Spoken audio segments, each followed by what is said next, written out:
Melalui perenungan tentang pentingnya seseorang untuk menyadari bahwa perbuatan dosa yang ia lakukan, yang secara spesifik ditulis oleh Paulus dalam Galatia 5 ayat 19-21, adalah merupakan manifestasi dari kuasa dosa yang masih bekerja dalam hidupnya, maka barulah orang yang bersangkutan akan menghargai kuasa anugerah dan keselamatan yang datang melalui korban Kristus di kayu salib.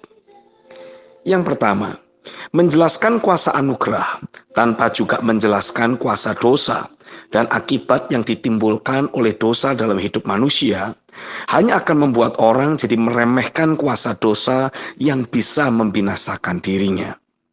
Saya meyakini tanpa kita juga menjelaskan efek dari bekerjanya kuasa dosa dalam hidup seseorang, maka kita akan cenderung menganggap remeh kuasa anugerah yang Bapa sediakan melalui korban Kristus di kayu salib.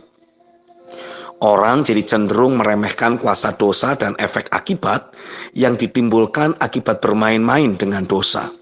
Karena mereka berpikir, toh sudah ada kuasa anugerah yang dengan mudah dapat menghapus kuasa dosa dalam hidup seseorang.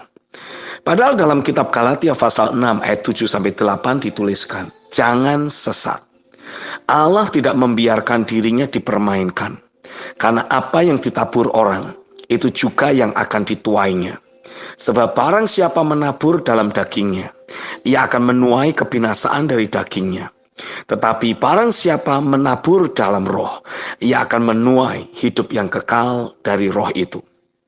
Akibat ada banyak para ahli atau aktivis gerakan tertentu yang tidak lagi bersedia menyebut terjadinya penyimpangan atau ketidakakuratan, ketidakberesan dalam hidup manusia sebagai berasal dari bekerjanya kuasa dosa dalam hidup mereka, maka kebanyakan manusia juga jadi tidak merasa adanya kebutuhan untuk harus kembali kepada Tuhan dan memperbaiki hubungan dengan Dia. Padahal itulah satu-satunya solusi paling jitu untuk maraknya berbagai penyimpangan seksual, keserakahan, konflik batin, kepahitan hidup, stres, trauma, bahkan munculnya problematika obesitas bagi beberapa orang. Alkitab menyebut itu semua sebagai permasalahan rohani yang bersumber dari masih bekerjanya kuasa dosa dalam hidup seseorang. Tapi kuasa dosa tersebut bermanifestasi dalam kehidupan sehari-hari dan bukannya muncul di aspek kerohanian seseorang.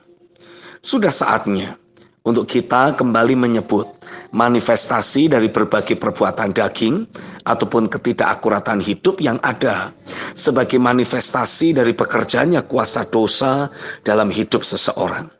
Dan satu-satunya solusi untuk permasalahan ini adalah pertobatan dan kembali memperbaiki hubungan dengan Tuhan. To make peace and have a right standing before God.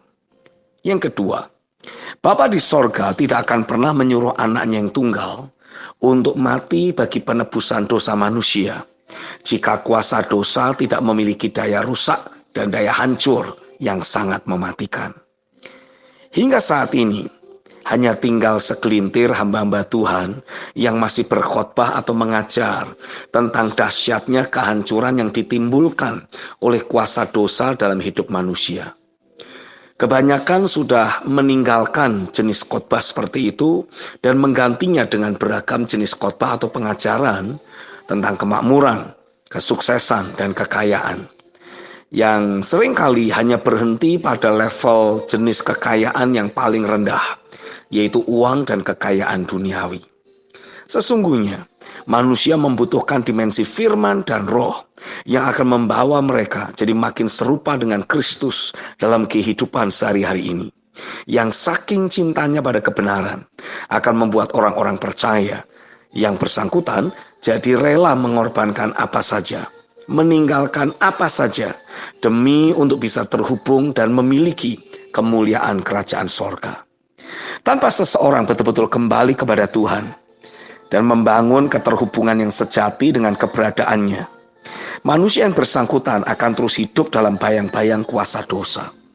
Sewaktu-waktu ia dengan mudah akan tergelincir dan kembali jatuh dalam cengkeraman kuasa dosa.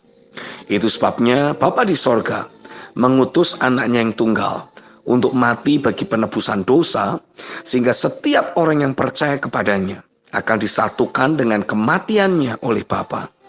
Dan kehidupan yang sekarang dihidupi betul-betul merupakan kehidupan Kristus yang diterimanya dari Bapa. Dari kehidupan Kristus inilah yang fana, yang manusiawi dan lahiriah akan ditelan oleh yang ilahi. Saat orang percaya mendapati kehidupan ilahi yang Bapa berikan, mulai menelan kehidupan lahiriah yang ia miliki.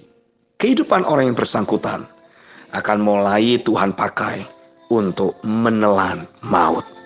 Amin.